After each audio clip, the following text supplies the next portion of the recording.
dan juga dosen kita, salah satu dosen kita gitu. Nama Dr. Abdul Wadud Nafis LC MEI, tempat tanggal lahir Sampang 6 Juli 1969, alamat Dusun Wonorejo, Kedung Jajang, Lumajang, Jawa Timur. Nomor telepon beliau, mungkin dari teman-teman ingin mencatat, nomornya yaitu 081 252 336 840, email nafiswadud@yahoo.com, Facebook Abdul Wadud Nafis, YouTube Manarul Quran atau Gus Wadud, pendidikan, riwayat pendidikan formal, SD MI Al-Ihsan, Sampang, Madura pada tahun 1983, SLTP atau MTS Miftahul Ulum, Sidogiri, Pasuruan 1987, SLTA atau MA Nasruddin Dampit, Malang 1990, S1 Lembaga Ilmu Pengetahuan Islam dan Arab, Cabang Universitas Islam Ibnu Saud Jakarta 1996, S2 IAIN Sunan Ampel Surabaya 2005, S3 UIN Sunan Ampel Surabaya 2014. Selanjutnya itu riwayat pekerjaan beliau. Yang pertama dosen IAIN Jember, dosen IAI Syarifuddin, dosen Universitas Jember, pengasuh dialog keagamaan dan sosial di Radio Suara Lumajang FM, Lumajang setiap malam Jumat. Yang kelima, pengasuh ceramah agama di Radio Gloria VM, Lumajang setiap hari pukul 6.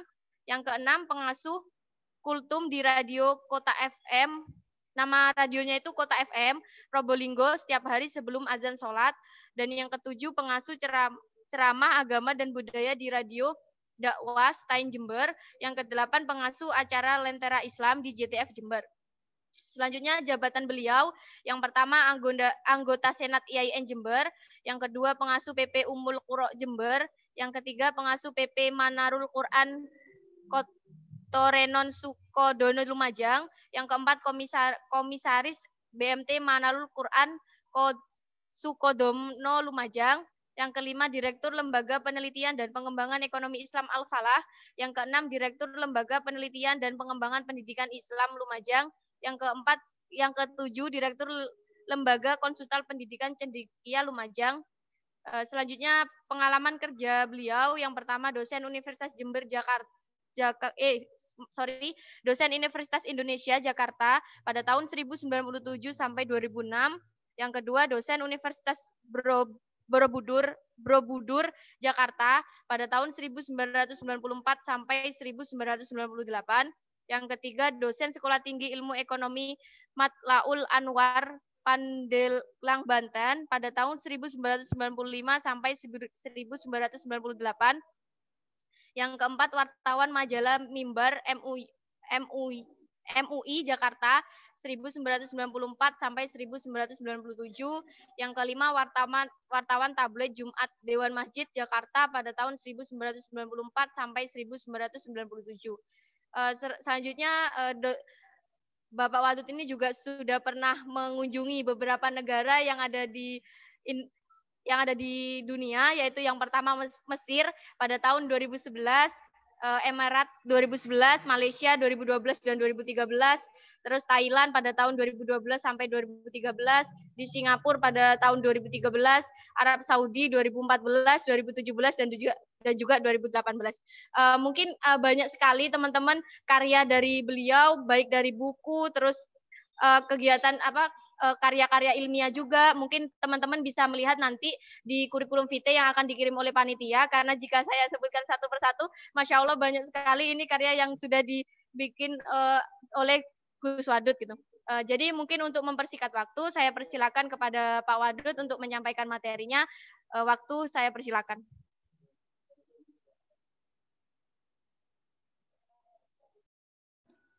Assalamualaikum warahmatullahi wabarakatuh. Waalaikumsalam warahmatullahi wabarakatuh. Alhamdulillahilladzi amana bil Islam. Wa sallallahu ala sayyidina Muhammad wa ala alihi wa ashabihi wa man tabi'ahum bi ihsan ila yaumiddin, amma ba'du. Ikhwan akhwat fillah yang saya hormati anggota KSTI dan khususnya Mbak moderator, saya lupa namanya tadi itu ya. Karena di sini tidak terlihat di Zoom saya ya, karena kelihatannya KSI Febi saja gitu ya. Dan juga semua anggota yang saya hormati dan peserta yang saya hormati yang jumlahnya mencapai 79 ini. Pertama-tama kita bersyukur pada Allah pada pagi ini kita bisa bertemu dalam rangka memperkuat iman kita.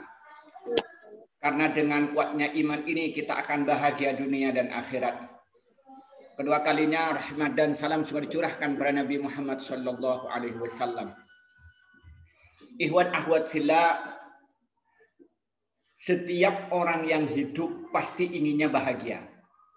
Tidak ada ingin yang menderita, tidak ada satupun. Mulai dari yang kaya sampai yang miskin. Mulai dari yang pintar sampai yang awam. Sampai yang punya punya jabatan yang tinggi sampai rakyat jelata.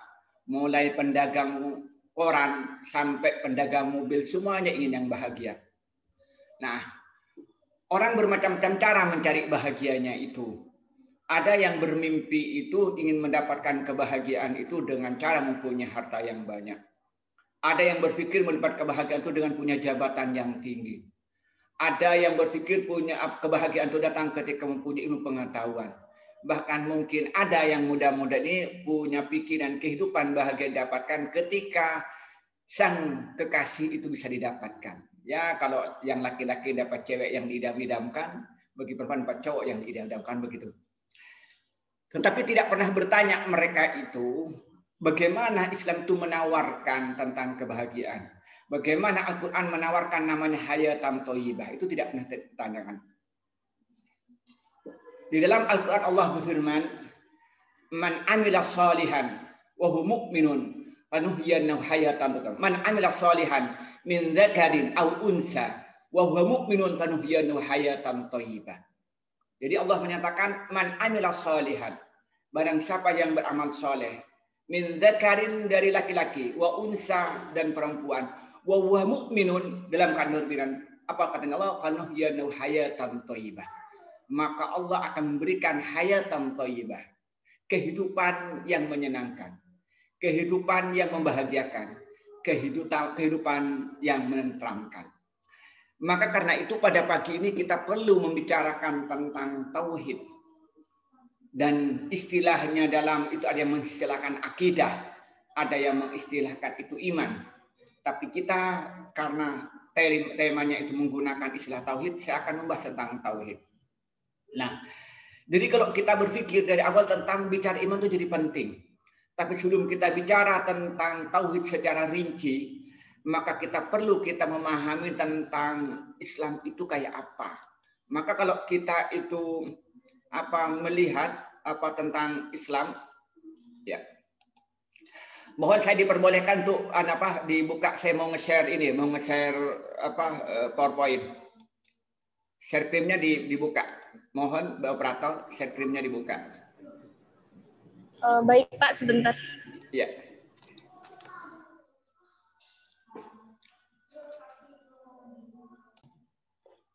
Ya, kita akan melihat dulu itu tentang membaca tentang Islam itu sendiri. Maka kita akan bicara tentang tema sentralnya tentang urgensi tauhid itu sendiri. Kita akan membaca struktur Islam itu kayak apa.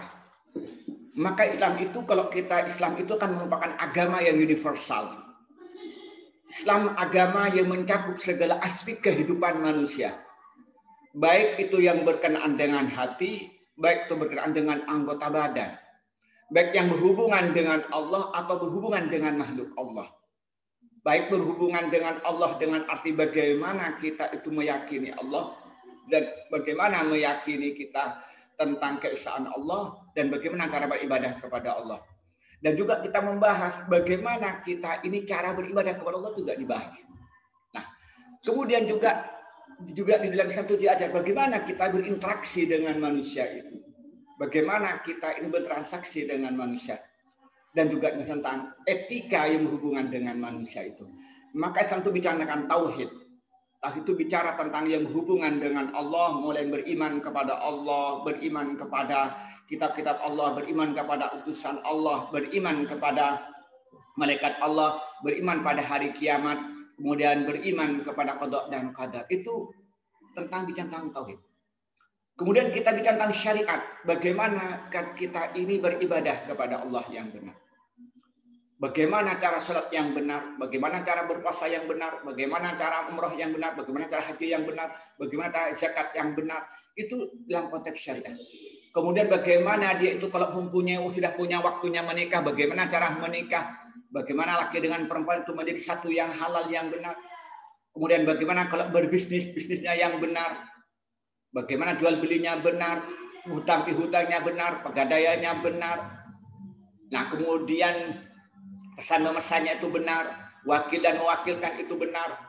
Kemudian setelah itu bagaimana kalau dia punya harta tentang mewariskan, maka hukum mewaris. Nah kemudian bagaimana berkontak dan bernegara, itu ada syariat. Nah maka itulah kita akan, nah kemudian setelah itu kita membicarakan tentang akhlak. Bagaimana kita beretika yang benar, beretika kepada Allah. Bagaimana kita beretika kepada kepada utusan-utusan Allah. Bagaimana beretika pada kitab Allah. Bagaimana kita beretika dengan malaikat-malaikat Allah. Bagaimana kita beretika dengan hari kiamat. Bagaimana qadar. Bahkan bagaimana beretika dengan dirinya sendiri. Bagaimana beretika dengan manusia. Bagaimana beretika dengan binatang, dengan kucing, dengan bulan sebagainya. Kita bicara. Maka Islam itu merupakan agama yang universal. Nah, baik itu sifatnya berkonteks pribadi, berkeluarga, bermasyarakat, dan berbangsa dan bernegara. Nah, dari semua struktur Islam yang tiga, kalau kita dibuat gampang ini, ya kalau kita dibikin sederhana pemahaman kita, Islam itu strukturnya itu ada tiga, ada tauhid, kemudian ada syariat, kemudian ada akidah. Bagaimana kita memahami itu semua? Kita memahami tentang itu. Maka kita masukin kepada ini, bagaimana kita memahami tentang tauhid, tentang kemudian bagaimana memahami tentang syariat, bagaimana tentang akhlak. Maka pertemuan kali ini kita tidak akan banyak yang kita bahas, kita akan hanya membahas tentang bagian kecil, yaitu masalah tauhid. Dan tauhid pun tidak akan dibahas secara terperinci. Kita hanya membahas sebagian kecil. Dan saya tidak membahas terlalu banyak karena untuk membuka diskusi. Yang kita pahami itu apa sih tauhid? Jadi sebelum kita bicara tentang tauhid, kita itu kadang-kadang diistilahkan iman. Kadang-kadang istilahkan tauhid. Tapi saya di pertemuan ini memilih tauhid. Apa iman itu diartikan i'tiqadun bil jinan, wa qaulun bil lisan, wa amalun bil jawarih. Iman itu adalah keyakinan dalam hati dengan mantap, kemudian dipertegas oleh lidah dengan ucapan kalimat syahadat, asyhadu an la ilaha illallah wa asyhadu anna muhammadar rasulullah, kemudian dibuktikan dengan amal perbuatan sehari-hari, baik dikerjakan oleh hati maupun anggota badan. Itu adalah iman. Nah, karena itu kita memahami dulu itu apa sih tauhid. Setelah kita memahami iman, apa tauhid itu? Tauhid itu diartikan ifradullah fil ibadati bima yahtassu bihi ta'ala. Tauhid itu adalah menjadikan Allah sebagai satu-satunya sembahan yang benar dengan segala kekhususannya. Jadi kita ini hanya ibadah kepada Allah semata, itu dengan bentuk-bentuk ibadah yang hanya khusus kepada Allah Subhanahu wa taala. Maka ada ibadah yang dikerjakan oleh hati, ada ibadah yang dikerjakan oleh anggota badan. Ada yang dikerjakan ibadah dengan harta. Itu namanya ibadah. Contohnya ibadah kita merasa tunduk dan patuh hanya kepada Allah. Cinta hanya kepada Allah dengan cinta, artian cinta yang melahirkan kepatuhan. Bukan cinta melahirkan kerinduan. Itu hanya untuk Allah. Kemudian kita ini secara amal ibadah, bagaimana kita ini sholat hanya untuk Allah. Kemudian kita berkorban hanya untuk Allah. Itu dalam bentuk ibadah. Kemudian bisa berupa harta, kita bisa bersedekah atas nama Allah, zakat atas nama Allah. Itu jadi ketika dia itu beribadah, itu hanya untuk Allah dan karena Allah dan perilaku sesuai dengan ketentuan Allah, itu namanya tauhid. Maka tidak artikan ifradullah fil ibadati bima yahtasu bihi ta'ala. Yaitu tauhid itu diartikan adalah menjadikan Allah sebagai satu-satunya sesembahan yang benar dengan segala kekhususannya. Nah, kenapa di sini artikan itu satu-satunya sembahan yang benar? Karena realitasnya banyak orang itu menyembah yang lain. Dengan artian ibadah bisa menyembah berhala, bisa dengan artian dia menyembah bintang, dengan artian itu dia itu menyembah matahari dan lain sebagainya. Tapi ada artian ibadah di sini itu adalah harapan dan keinginan. Seperti ketika dia itu beribadah, melaksanakan sholat, maka ketika hatinya itu ingin mendapatkan pujian dari manusia, itu sebenarnya itu dia tidak menyembah Allah, tapi menyembah ingin mendapatkan pujian yang disebut namanya riya. Nah, ketika dia itu misalnya mengajar, ingin mendapatkan uang, tujuan uang satu-satunya, itu bukan karena ibadah bukan hanya untuk Allah, tapi untuk yang lain. Itu yang namanya tauhid. Jadi tauhid itu singkatnya ifradullahi fil ibadati bima yahtasu bihi ta'ala. Menjadikan Allah sebagai satu-satunya sembahan yang benar dengan segala kekhususannya. Nah, maka karena itu kita bertanya, apa sih kedudukan tauhid? Apa sih ahamnya itu tauhid? Apa sih pentingnya tauhid ini? Kenapa tauhid jadi penting dalam kehidupan manusia? Terutama kenapa tauhid itu jadi penting? Ya, karena yang pertama, bahwa tauhid itu merupakan tujuan utama diciptakannya manusia. Jadi manusia ini tujuan utamanya itu supaya beribadah kepada Allah Subhanahu wa taala. Tujuan manusia diciptakan oleh Allah itu ifradul ibadati lillahi taala bima yahtasu bihi. Maka di surat Az-Zariyat ayat 5 Allah berfirman, "Wa ma khalaqtul jinna wal insa illa liya'budun." Dan aku tidak menciptakan jin dan manusia melainkan supaya mereka menyembah kepada aku.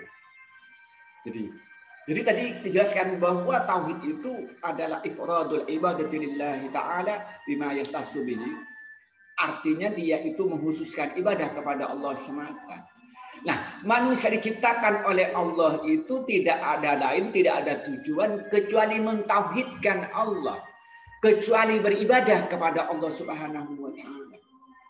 Maka karena itu, ketika manusia itu tidak bertauhid, dengan artian dia tidak meyakini bahwa Allah itu ada, dan dia itu tidak meyakini bahwa Allah itu Maha Esa, dan dia tidak meyakini bahwa satu-satunya yang berhak disembah itu hanya Allah, dan kemudian tidak menyembah kepada Allah semata, berarti dia sudah keluar dari asal penciptaan manusia itu. Karena asal penciptaan manusia itu adalah untuk beribadah kepada Allah. Maka kita ketika diberi don kepada kehidupan nyata, maka bagaimana dalam kehidupan kita sehari-hari itu menuju tauhid, menuju ibadah kepada Allah Subhanahu wa taala. Hanya menuju Allah semata. Ketika kita ini bangun tidur, maka doanya alhamdulillahilladzi ahyana ba'da amatana wa ilaihin nusur. Kita hanya muji kepada Allah karena sudah dihidupkan kembali setelah dia tidur pulas. Ketika dia tuh mau makan, dia doanya apa? Allahumma barik lana fi ma razaqtana wa qina adzabannar. Kita hanya doa kembali kepada Allah Subhanahu wa taala. Bahkan ketika masuk kamar mandi, kita hanya minta lindung kepada Allah. Allahumma inni a'udzubika minal hubusi wal khaba'is. Ya Allah, aku berlindung kepadamu dari jin laki-laki dan jin perempuan. Nah, di situ kita ini hanya tunduk kepada Allah Subhanahu wa taala. Bahkan ketika salat itu salat khusus menyatakan inna salati wa nusuki wa mahyaya wa mamati lillahi rabbil alamin. Inna salati, sungguhnya salatku, wa nusuki dan ibadahku, wa mamati, wa mahyaya dan hidupku, wa mati dan hidupku lillahi rabbil alamin. Dan di situ hidup dan mati itu hanya untuk Allah semata, gitu. Di situ menyatakan inna salati wa nusuki wa mahyaya wa mamati lillahi rabbil alamin. Jelas sekali bahwa kita ini, ciptaan manusia ini, tujuan yang mendasar itu adalah untuk bertauhid kepada Allah Subhanahu wa taala. Nah, juga masalah ekonomi. Diawali dengan teman-teman itu belajar ilmu ekonomi, ngambil di fakultas ekonomi, kemudian baik yang mengambil ekonomi Islam, perbankan syariah, akuntansi syariah, atau nantinya menjadi praktisi. Itu tujuan utamanya hanya untuk beribadah kepada Allah Subhanahu wa taala, untuk mentauhidkan kepada Allah Subhanahu wa taala. Maka segala aktivitasnya ketika belajar itu semuanya sesuaikan dengan ketentuan Allah dan karena Allah, untuk mentauhidkan Allah. Ketika nanti lulus, dia juga bekerja, dia beramal hanya untuk Allah semata, disesuaikan dengan ketentuan-ketentuan Allah. Maka dia tidak menyimpang dari ketentuan-ketentuan Allah yang dia lakukan. Gitu. Itu namanya mentauhidkan Allah. Sehingga nanti ketika dia itu berada di lembaga keuangan syariah, maka disesuai dengan ketentuan Allah. Ketika dia itu misalnya dia itu ada di bisnis sektor real, dia sesuai dengan ketentuan Allah. Itu yang pertama. Kemudian yang kedua, tauhid adalah tujuan diutusnya para rasul. Jadi Allah mengutus Nabi mulai dari Nabi Adam sampai Nabi Muhammad itu tujuannya untuk mentauhidkan Allah. Tidak ada yang lain. Semuanya hanya untuk mentauhidkan kepada Allah. Untuk mengesahkan Allah Subhanahu wa taala. Hanya untuk beribadah kepada Allah semata.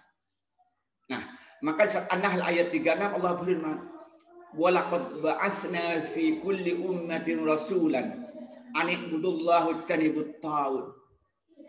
Dan sungguh kami telah mengutus rasul pada tiap-tiap umat untuk menyerukan sembahlah Allah dan jauhilah taghut itu. Jadi misi para nabi, misi para rasul. Jadi misi Nabi Nuh, misi Nabi Daud, misi Nabi Musa, misi Nabi Isa, misi Nabi Muhammad, dan juga para rasul yang lain yang jumlahnya mencapai 113 itu, ada yang menyatakan 313 itu, misinya itu hanya satu, untuk membawa tauhid, untuk mengajak, menyerukan kepada manusia supaya hanya ifradul ibadati lillahi ta'ala. Hanya beribadah kepada Allah Subhanahu wa taala bima yahtasubihi, dengan segala kekhususannya. Itu yang kita ingin tanamkan. Maka karena itu tauhid itu sangat mulia. Kenapa dia mulia? Karena apa? Karena nabi yang diutus oleh Allah pada manusia, diutus pada setiap umat itu misinya hanya satu, yaitu membawa tauhid. Dengan artian tauhid, muqtadayatuhu dan tuntutan tauhid, walawazimuhu dan hal yang bertentangan dengan tauhid, dan menghindari nawaqidahu dan menghindari segala yang merusak tauhid. Jadi itu yang terjadi. Itu kemudian yang ketiga, kita melihat bahwa itu merupakan perintah Allah yang paling utama dan pertama. Jadi di sini kita ini perintah yang tertinggi itu oleh Allah itu adalah kita bertauhid kepada Allah Subhanahu wa taala. Ifradul ibadati lillah bima yahtassu bihi. Maka kita bisa lihat di surat An-Nisa ayat 36, Allah berfirman, wa'budullaha wa la tusyriku bihi syai'a. Sembahlah Allah dan janganlah kamu mempersekutukannya dengan sesuatu pun. Nah, jadi kita melihat bahwa tauhid itu merupakan yang sangat mulia.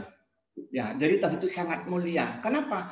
Karena manusia ini perintah yang pertama dan utama itu hanya beribadah kepada Allah Subhanahu wa taala, untuk mentauhidkan Allah Subhanahu wa taala. Nah, maka karena itu jadi penting kita membicarakan tauhid ini. Jadi mulai tauhid itu merupakan tujuan utama diciptakan manusia, yaitu untuk mentauhidkan Allah, untuk ifradul ibadati lillahi ta'ala bima yahtassu bihi. Dan para rasul adalah manusia pilihan, misi utamanya itu adalah tauhid.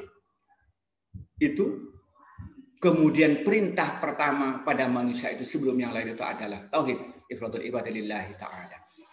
Maka karena itu menurut saya pribadi, maka sangat tepat ketika KSII ini mengadakan kegiatan-kegiatan yang salah satu materinya itu bicarakan tentang tauhid.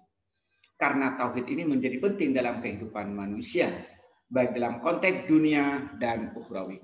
Maka kita akan melihat apa sih kita harus bertauhid, apa sih manfaatnya tauhid itu. Kalau kita pelajari lebih teknis, maka kita bisa lihat apa? Yang pertama akan dihapus dosa-dosanya. Artinya begini, ketika orang itu dulunya tidak beriman, lalu dia itu masuk Islam dan mentauhidkan Allah Subhanahu wa taala. Dan juga apa yang diperintahkan dalam tauhid. Tauhid dengan lawazimuhu, dengan hal-hal yang tidak bisa dipisahkan dengan tauhid, wa muqtadayatuhu, dan juga melaksanakan tuntutan tauhid, dan juga dia melaksanakan arkanuhu, melaksanakan rukun tauhid, dan kemudian menghindari nawaqidahu, menghindarkan hal yang bersifat tauhid, apa? Maka dosa-dosanya akan diampuni oleh Allah Subhanahu wa taala. Maka orang-orang yang dulunya tidak beragama Islam, lalu dia masuk Islam dan bertauhid kepada Allah Subhanahu wa taala. Lalu membaca dua kalimat syahadat dengan ucapan la ilaha illallah Muhammadur Rasulullah, maka dosa-dosanya lalu diampuni oleh Allah Subhanahu wa taala. Kayaumin waladatuhu ummuhu, seperti dia yang bayi yang baru lahirkan. Maka seperti umpamanya para sahabat yang dulunya itu belum masuk Islam, dia banyak misalnya pakai khilafah. Ketika dia masuk Islam, maka diampuni oleh Allah Subhanahu wa taala. Begitupun tabi'in yang dulunya itu misalnya belum masuk Islam dan menjadi seorang mukmin yang baik, tauhidnya benar, maka menjadi muwahhidun atau muwahhidin yang benar, maka dosa akan diampuni oleh Allah Subhanahu wa taala. Kemudian yang kedua, mendapatkan petunjuk yang sempurna.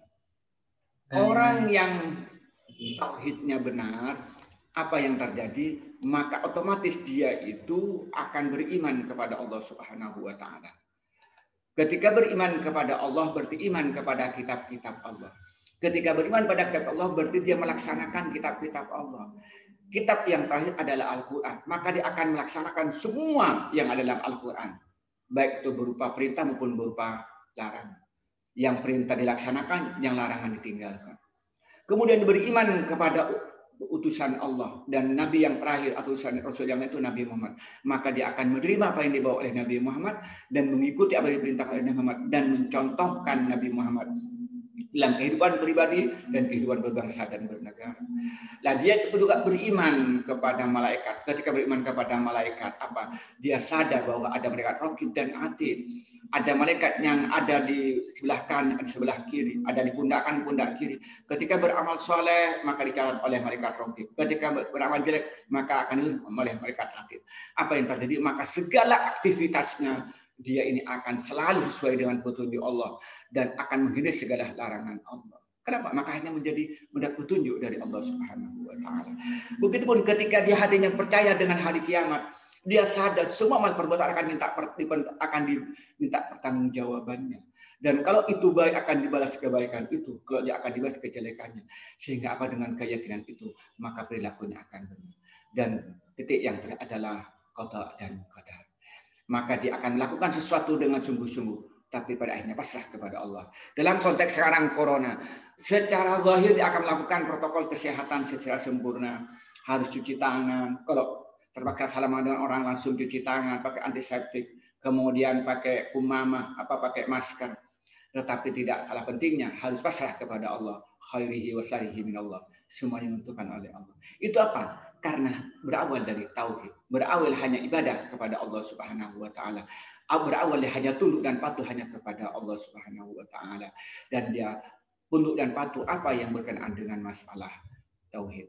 Kemudian yang ketiga, dia itu akan menghilangkan kesulitan dan kesedihan di dunia dan akhirat. Ketika dia beriman, maka otomatis akan menunjukkan mengikuti petunjuk Allah, baik berupa Al-Quran atau berupa hadis. Maka oleh Allah akan diberikan kemudahan. Karena Allah berjanji, orang-orang yang bertakwa, yaitu orang yang beriman dan beramal soleh, maka oleh Allah akan diberikan kemudahan setiap ada kesulitan. Diberikan jalan keluar setiap ada kesulitan. Bahkan mendapatkan rezeki dari jalan yang tidak terduga. Nah, dan lebih dari itu, maka di dunia itu akan diberikan ketenangan, diberikan hayatan thayyibah. kehidupan yang menyenangkan, dan dosa-dosanya akan diampuni, dan Allah akan berikan najzanahu ajrahum bi ahsani ma kanu ya'malun. Maka Allah akan berikan kehidupan yang lebih baik, kehidupan di akhirat. Sehingga doa yang dibaca setiap hari, Rabbana atina fid dunya hasanah wa fil akhirati hasanah wa qina adzabannar, akan terkabulkan. Kenapa? Karena tauhid. Tapi ketika dia tidak bertauhid, maka dia itu kesulitan akan bertubi-tubi. Kadang-kadang orang itu melihat bahwa harta itu menjadi kebahagiaan. Tapi kenyataannya orang yang banyak harta tambah sulit. Karena punya harta takut kecurian, sehingga harus harus membayar satpam, ketua pergian harus ada pengawal. Ya. Sehingga maka dia itu walaupun dia itu kaya, justru kekayaan itu tidak membuat dia bahagia, tapi dia membuat hidupnya sulit. Mungkin punya jabatannya dianggap bahwa itu membawa kebahagiaan, tapi karena tidak beriman, maka jabatan tidak membawa kebahagiaan. Maka dia itu dirundung tekanan sana sini, bahkan lebih mengerikan. Yang terakhir dia harus ketangkap KPK, maka dirinya, karirnya hancur, nama baik yang dipertaruhkan, bahkan nama baik keluarga itu dihancurkan, dan harta yang dikumpulkan di kediri masjid bertahun-tahun habis seketika. Nah, tapi dengan dia bertauhid kepada Allah, maka diberikan hayatan thayyibah, dan di akhir akan diberikan pengampunan oleh Allah, sehingga diselamatkan dari siksa kubur, diselamatkan dari panasnya padang mahsyar, diselamatkan dari siksa neraka dan masuk ke dalam surga. Karena kunci amal itu diterima oleh Allah itu ketika beriman, ketika bertauhid. Nah, kemudian berikutnya dijamin masuk surga. Hadis banyak yang menerangkan bahwa orang yang beriman dan amal soleh maka dia akan masuk surga. Yaitu bahkan hadis menyatakan, man kana ahlu kalamihi la ilaha illallah dakhalal jannah. Orang yang pada akhir hidupnya itu baca kalimat la ilaha illallah, maka dia akan masuk surga. Akan tetapi nanti masuk surga sesuai dengan amal perbuatannya. Kalau di dunia itu amal solehnya banyak dan menghindari dari perbuatan maksiat, maka langsung masuk surga. Tetapi kalau di dunia dia masih bertauhid, tapi masih banyak amal-amal yang tidak baik, maka masih mampir di neraka. Kemudian berikutnya itu diberi kehidupannya baik dunia dan akhirat. Itu hayatan thayyibah, kehidupan yang baik. Maka karena itu kita menjadi penting kita itu belajar tentang tauhid ini, kita perlu mendiskusikan tentang tauhid ini. Sehingga dengan pemahaman kita tentang tauhid ini, maka itu menjadi bahagia.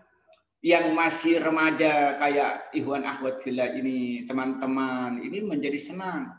Kenapa? Karena dengan tauhid itu mempunyai hayatan thayyibah. Ketika nanti waktunya menikahnya hayatan thayyibah. Diberikan keluarga yang sakinah, keluarga yang menyenangkan. Karena apa? Karena yang laki-laki itu soleh, yang perempuan solehah. Yang laki-laki itu muslih, memperbaiki orang lain setelah memperbaiki diri sendiri, dan juga yang perempuan muslihah, memperbaiki orang lain setelah memperbaiki dirinya sendiri. Sehingga kehidupan itu bahagia. Yang ketepatan dia pedagang, maka pedagang yang amin, orang yang terpercaya, yang melaksanakan amanah, soduk yang jujur, sehingga nanti memberikan keberkahan hidup, ketenangan hidup. Yang ketepatan dia itu misalnya menjadi seorang dosen, bagaimana dosen yang al-amin, dosen yang amanah, yang mahir, yang profesional, sehingga itu ketika jadi dosen yang menyenangkan. Begitupun ketika menjadi seorang politisi, di mana jadi politisi yang betul-betul yang diridhoi oleh Allah Subhanahu wa taala. Maka karena itu mungkin ini yang bisa kita sampaikan secara singkat. Saya ingin lebih banyak mendengarkan pertanyaan-pertanyaan. Saya ingin lebih banyak waktunya ingin menjawab pertanyaan-pertanyaan yang tidak harus yang sudah saya terangkan. Saya ingin mendengarkan fokusnya seputar tauhid, atau dalam kata lain seputar akidah, atau seputar iman. Itu yang ingin saya sampaikan. Saya kembalikan kepada Mbak Moderator. Wassalamualaikum warahmatullahi wabarakatuh. Wassalamualaikum warahmatullahi wabarakatuh. Wassalamualaikum warahmatullahi wabarakatuh. Alhamdulillahirrabbilalamin. Terima kasih kepada Pak Wadud ilmu yang sudah diberikan pada pagi hari ini. Mungkin kita lanjut ke sesi pertanyaan ya. Dari teman-teman mungkin ada yang ingin bertanya mengenai materi yang sudah disampaikan oleh Gus Wadud, bisa menghidupkan videonya atau bisa izin terlebih dahulu melalui kolom chat. Saya buka 3 pertanyaan.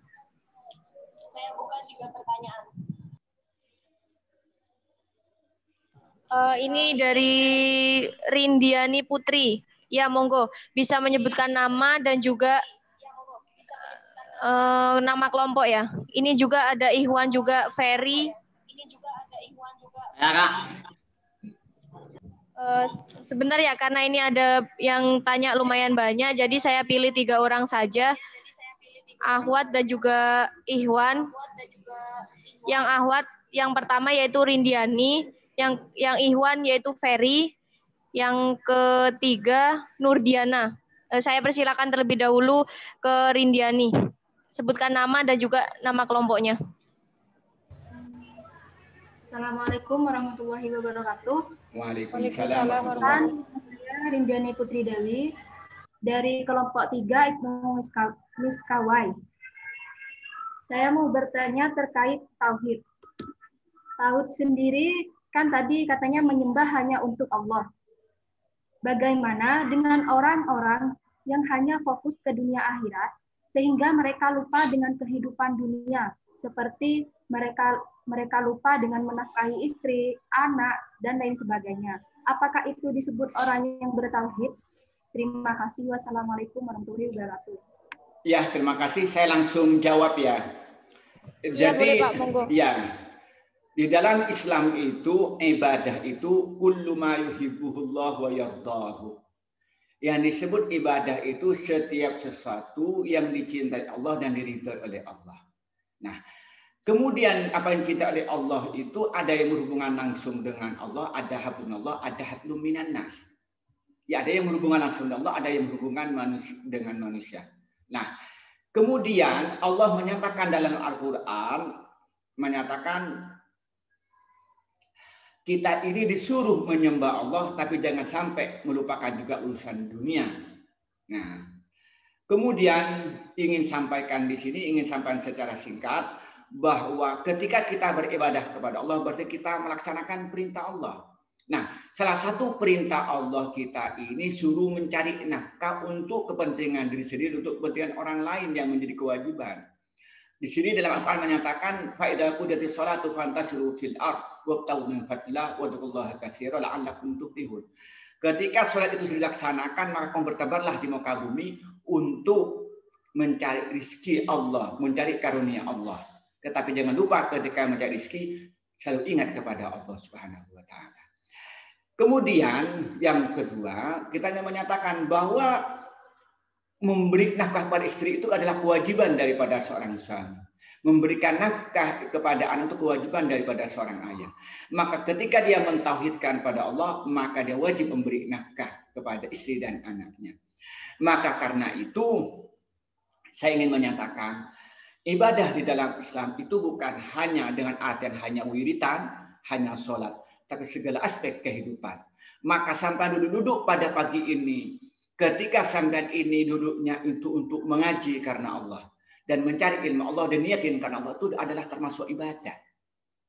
Nah, juga operator yang menangani acara pertemuan ini, tenaga Zoom, ketika diniatnya itu dalam rangka itu mengharapkan ridho dari Allah, dalam rangka menyebarkan agama Allah, dalam rangka menanamkan nilai-nilai agama Islam, itu bagian daripada ibadah. Maka karena itu ingin menyampaikan tidak benar orang yang hanya ibadah kepada Allah semata dengan adanya sholat dan zikir, tapi lupa mencari dunia. Kata Rasulullah menyatakan, laisa bi khairikum man taraka dunyahu li akhiratihi wala li akhiri dunyahu hatta yusibahuma. Bukan termasuk orang yang baik di antara kalian yang fokus mencari akhirat sehingga lupa dunianya. Dan bukan orang yang baik hanya mencari dunia tapi lupa akhiratnya. Tapi orang Islam yang baik itu adalah orang yang mencapai kedua-duanya. Imannya mantap, ibadah mahdhahnya baik, kaya raya, yang laki-laki istrinya cantik, pinter, anaknya ganteng, pinter-pinter, cantik, pinter-pinter. Kemudian ikhlas, banyak bersedekah, mati dengan keadaan beriman dan bertakwa, mati nanti masuk surga. Itulah profil seorang wahidun. orang yang mentauhidkan Allah Subhanahu wa taala.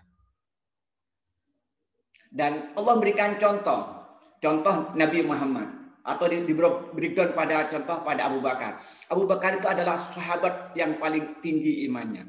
Dia itu beribadah kepada Allah, tapi juga dia berdagang. Juga dia itu memberikan nafkah kepada istri dan anaknya. Dan waktu yang sama juga dia berjuang di jalan Allah. Itu contoh bahwa Islam itu adalah agama yang universal. Agama yang mengatur hubungan dengan Allah dan hubungan dengan manusia. Ketika hubungan itu benar dan diniatin karena Allah, semuanya termasuk tauhid dengan artian termasuk ibadah kepada Allah semata. Begitu mungkin penjelasan dari saya. Baik, terima kasih untuk jawabannya. Bagaimana dengan penanya? Saya beri kesempatan untuk feedback satu kali. Apakah ada feedback dari jawaban yang sudah diberikan oleh pemateri?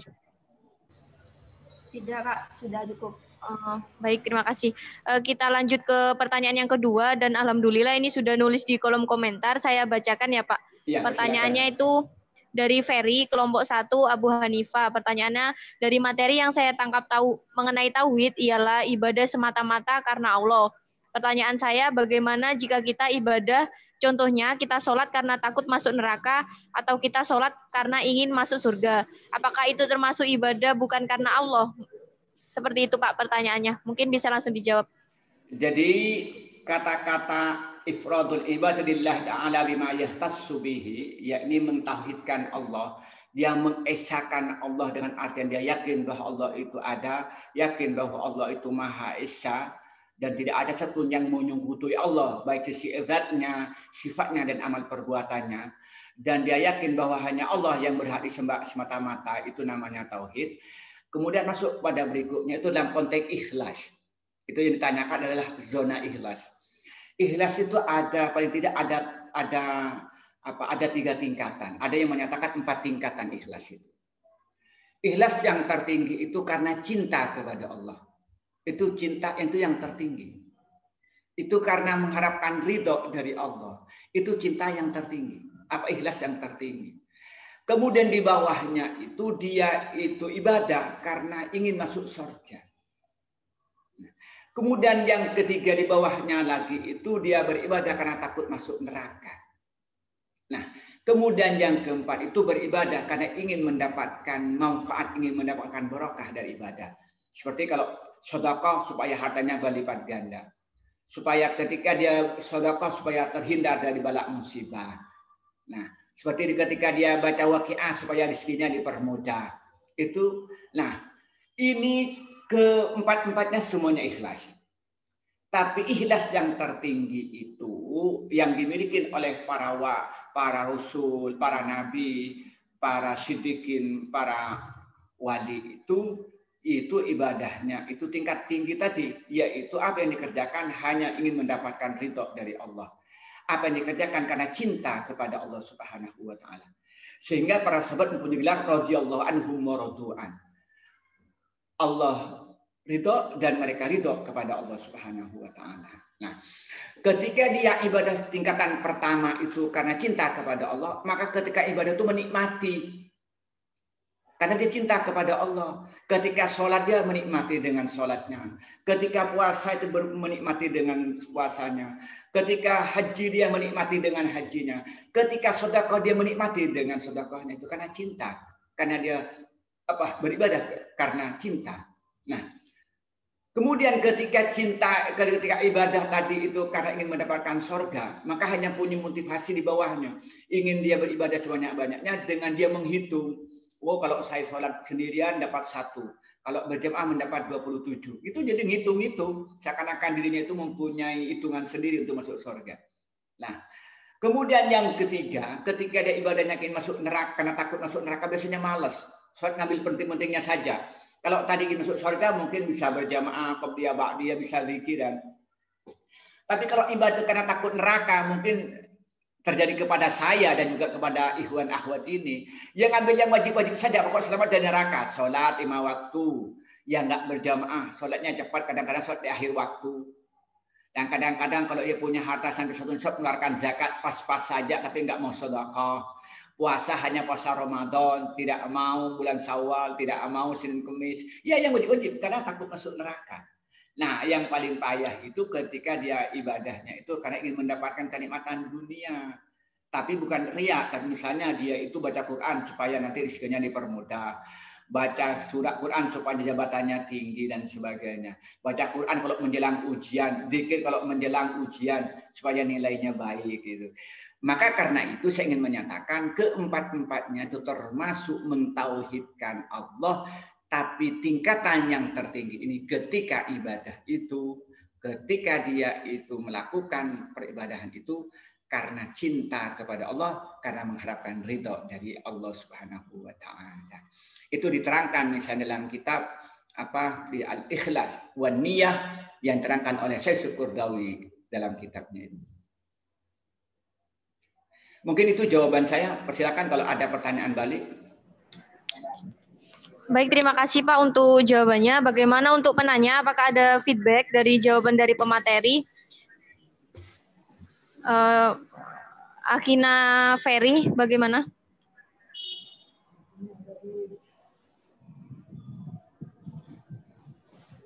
Nggak ada mungkin berikutnya. Oh, tidak ada ya. Berarti lanjut ke pertanyaan yang ketiga. Tadi saya sudah mengantongi nama, yaitu penanya untuk yang ketiga, yaitu Nurdiana. Saya persilakan kepada Nurdiana untuk menyampaikan pertanyaannya, bisa lewat kolom chat atau bisa start videonya ya. Sebutkan nama dan juga nama kelompok. Assalamualaikum warahmatullahi wabarakatuh. Waalaikumsalam warahmatullahi wabarakatuh. Nama saya Nurdiana Holidah dari kelompok 5 Al-Ghazali. Saya ingin bertanya, bagaimana hukumnya orang yang sudah bertauhid dan beriman kepada Allah, namun matinya dalam keadaan bunuh diri? Namun matinya, yang terakhir, namun matinya, halo? Namun matinya, ini kata kuncinya, namun matinya dapat putus-putus suaranya. Atau bunuh diri. Matinya bunuh diri, ya persilakan. Karena kan dalam Quran surat An-Nisa ayat 29 sampai 30 Allah melarang bunuh diri. Apakah orang tersebut dapat masuk surga atau kekal di neraka? Terima kasih, Pak. Waalaikumsalam. Ya, terima kasih. Orang yang beriman kepada Allah mengucapkan 2 kalimat syahadat, lalu melakukan dosa besar. Yang dosa namanya itu seperti diantaranya itu selain dosa syirik, tapi dosa besar yang lain seperti qatlun nafs atau qatlun nafs, membunuh orang lain, membunuh diri sendiri atau inhiar dalam bahasa Arabnya itu termasuk dosa besar. Menurut madhab Ahlus Sunnah wal Jamaah disebut namanya mukminun fasikun. Orang yang beriman namun fasik. Jadi kata orang katanya Ahlus Sunnah wal Jamaah, mukminun fasikun. Orang yang beriman namun dia fasik. Maka karena itu dia matinya mati tetap beragama Islam. Tetapi karena dia berbuat dosa dengan bunuh diri, maka nanti dia itu dengan izin Allah, ini dengan izin Allah bukan kata saya, maka nanti dia akan masuk neraka dalam waktu yang lama. Setelah diksa yang akan menimpa dia itu sudah sesuai dengan sisa neraka, maka insya Allah akan diangkat ke dalam surga. Itu yang pertama. Ketika dia itu meyakini bahwa perbuatan bunuh diri itu hukumnya itu haram, tetap meyakini dirinya itu bahwa perbuatan bunuh diri itu meyakini bahwa itu hukumnya haram. Nah, maka termasuk mukminun asid, orang yang beriman dan maksiat kalau masih meyakini bahwa bunuh diri itu hukumnya haram. Akan tetapi ketika dia itu meyakini bahwa bunuh diri itu halal, maka dia termasuk ridha. Termasuk apa? Halal haraman. Menghalalkan barang yang haram di dalam Islam itu, maka hukumnya murtad. Maka matinya mati dalam keadaan tidak beriman. Nah, kalau begitu maka dia akan kekal selamanya di dalam neraka. Kenapa? Karena dia matinya melakukan dosa besar bunuh diri dan meyakini bahwa perbuatan bunuh diri itu adalah perbuatan yang halal. Nah, maka itu akan ke dalam api neraka. Jadi kata kuncinya, Ketika orang itu sudah bersyahadat, beriman kepada Allah, kemudian bunuh diri, apabila dia masih meyakini bahwa bunuh diri itu hukumnya haram, maka dia matinya mati keadaan Islam dan nanti akan masuk neraka, namun pada akhirnya masuk surga. Akan tetapi ketika dia meyakini bahwa bunuh diri itu hukumnya halal, maka berarti halal haraman. Sedang haraman termasuk min asbabir riddah, termasuk salah satu sebab orang itu menjadi murtad. Maka berarti dia mati dalam keadaan tidak beriman. Maka nanti akan kekal dalam api neraka selamanya dan tidak akan pernah masuk surga. Itu menurut mazhab Ahlus Sunnah wal Jamaah. Saya tidak akan menyebutkan apa yang diucapkan oleh Khawarij, saya tidak ingin menyatakan yang dikatakan oleh Jabariyah. Ya, mungkin itu saya kembalikan lagi kepada moderator.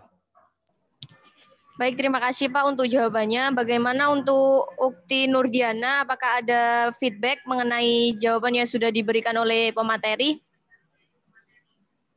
Ada, Kak. Ya, monggo. Berarti dosa yang maksudnya tidak akan masuk surga itu kecuali syirik ya Pak. Kalau dosa yang lainnya walaupun besar tuh masih bisa masuk surga gitu Pak.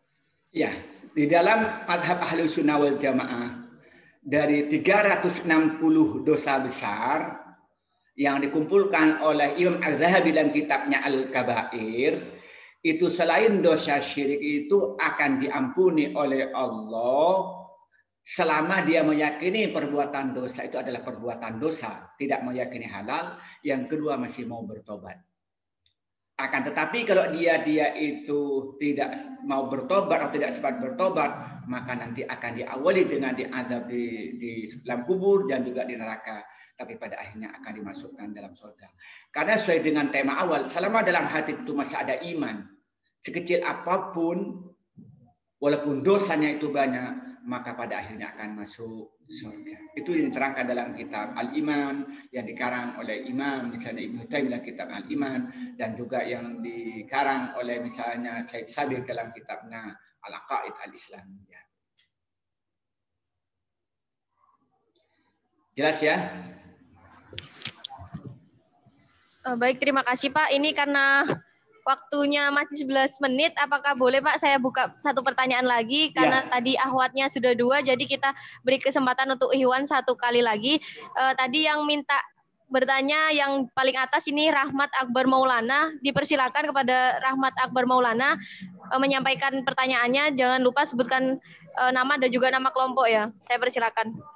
Assalamualaikum warahmatullahi wabarakatuh. Waalaikumsalam warahmatullahi wabarakatuh. Maaf sebelumnya ini nggak bisa on kamera dikarenakan di sini ada acara saya, jadi langsung saja untuk pertanyaannya, Pak.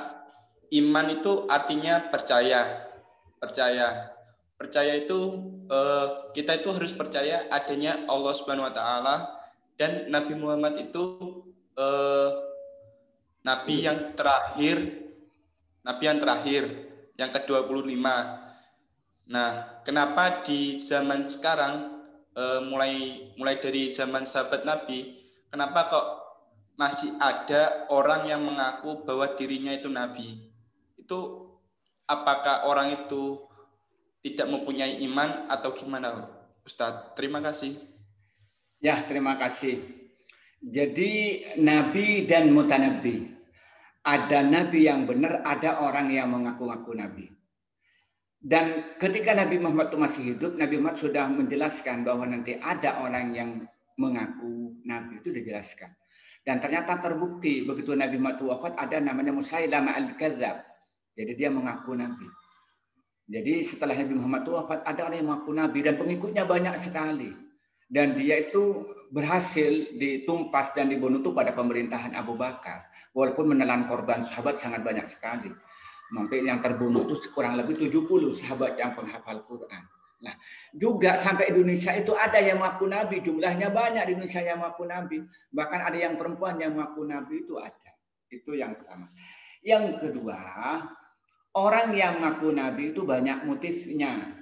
Ada yang pertama dia itu ada motif duniawi. Supaya dia itu dihormati oleh orang, maka dia itu mengaku dirinya sebagai Nabi.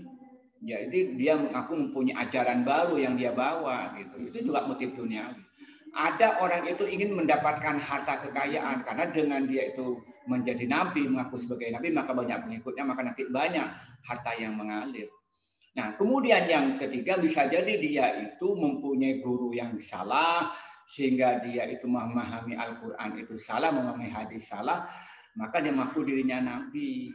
Nah, jadi yang jelas semuanya adalah godaan duniawi. Kemudian yang keempat, andaikan dia itu beriman kepada Allah dengan benar, kemudian memahami Al-Quran dengan benar, memahami hadis dengan benar, dan segala tindakan hanya mengharapkan ridho dari Allah, pasti dia tidak akan mengaku nabi. Karena saya itu berkali-kali didatangin pengikut nabi baru.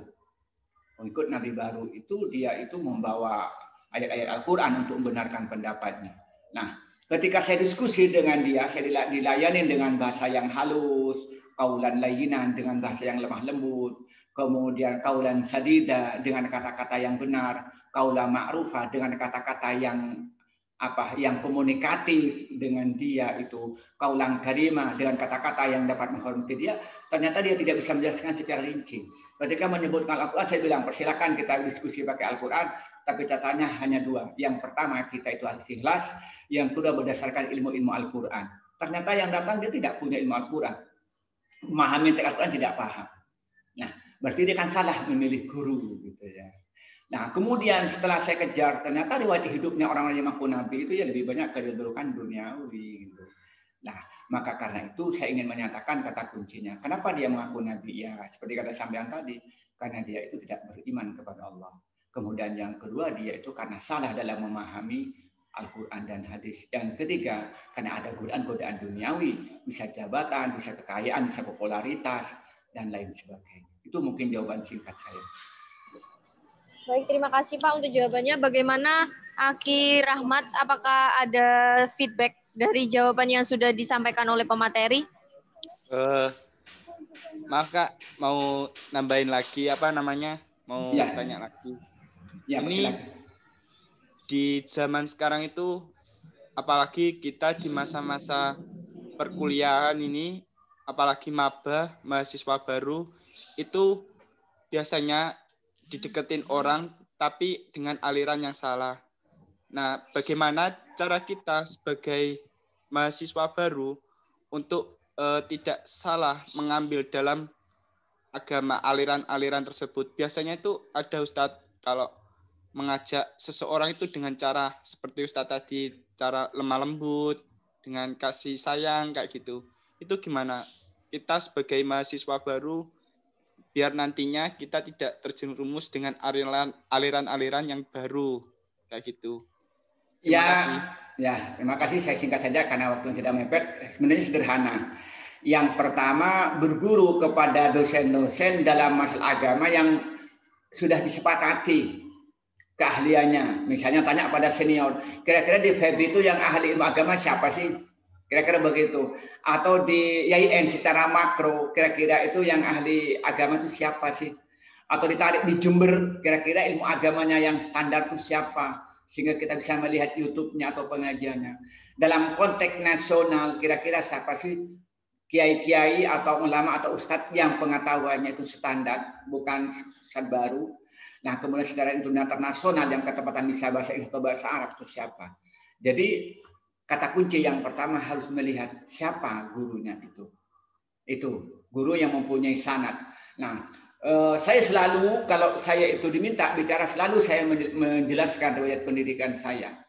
Bukan saya sombong, tapi biar orang tahu bahwa saya keilmuan itu saya ini tuntas. Mulai dari kecil saya sekolahnya di pondok pesantren, sanawiyah di pondok pesantren, aliyah di pondok pesantren. Kemudian S1 saya itu adalah merupakan afiliasi dengan perguruan tinggi standar di Timur Tengah. Nah, sehingga orang tuh tahu bahwa ilmu saya ini standar, bukan sombong. Bahwa apa yang saya ucapkan itu keilmuan ada dalilnya, ada standarnya. Nah, maka karena itu menurut saya kata kunci sederhana. Ketika mencari guru atau cari guru itu yang sampean tahu sanad keilmuannya itu jelas. Yang sanadnya itu adalah sanad ahlus sunnah wal jamaah. Itu mungkin. Baik, terima kasih Pak untuk jawabannya karena feedbacknya sudah 1 kali dan sudah 4 pertanyaan. Alhamdulillah kita sudah di penghujung diskusi. Sebelum saya menutup, saya izinkan terlebih dahulu mungkin dari Pak Wadud ada closing statement yang akan disampaikan kepada teman-teman peserta DI. Saya persilakan Pak. Ya, Assalamualaikum warahmatullahi wabarakatuh. Ya, terima kasih. Saya mengucapkan terima kasih kepada KSEI, pada umumnya, dan kepada moderator, pada khususnya, dan semua rekan-rekan yang ikut pada pertemuan kali ini yang jumlahnya 75, yang tadi mencapai 90, mungkin naik turunnya sinyal menjadi 74. Nah, pertama-tama yang paling penting dalam kehidupan ini adalah tauhid. Karena tauhid itu merupakan kunci utama dalam kehidupan ini, kita bahagia atau menderita, selamat di dunia atau selamat di akhirat. Karena ketika tauhidnya itu lemah, apalagi tauhidnya salah, maka akan mudah terjumus pada perbuatan yang salah, maka menderita dunia dan akhirat. Maka yang pertama kewajibannya itu adalah belajar ilmu tauhid kepada orang yang kita yakin bahwa pengetahuan ilmu tauhid adalah standar. Kemudian yang kedua dipraktekkan dalam kehidupan sehari-hari. Dan jadikan tauhid ini sebagai merupakan jalan menuju ridho Allah dan sebagai rem dari segala perbuatan yang tidak baik dan sebagai petunjuk menuju kebaikan, kebahagiaan dunia dan akhirat. Dan yang paling akhir, mari kita bersama berusaha memperkaya ilmu dan memperkaya amal, dan lebih dari itu ikhlas semata-mata karena Allah. Ini yang bisa kita sampaikan. Wassalamualaikum warahmatullahi wabarakatuh. Waalaikumsalam warahmatullahi wabarakatuh. Disampaikan terima kasih kepada Pak Wadud karena sudah menyempatkan waktunya, sudah memberikan ilmu ke kita semua. Semoga ilmu yang diberikan oleh Gus Wadud bisa bermanfaat buat teman-teman semua, baik dari individu maupun bisa diterapkan ke masyarakat. Semoga teman-teman semua bisa mau ngambil hikmah dari materi kita. Jadi mungkin itu saja ya dari saya, kurang lebihnya mohon maaf. Wassalamualaikum warahmatullahi wabarakatuh.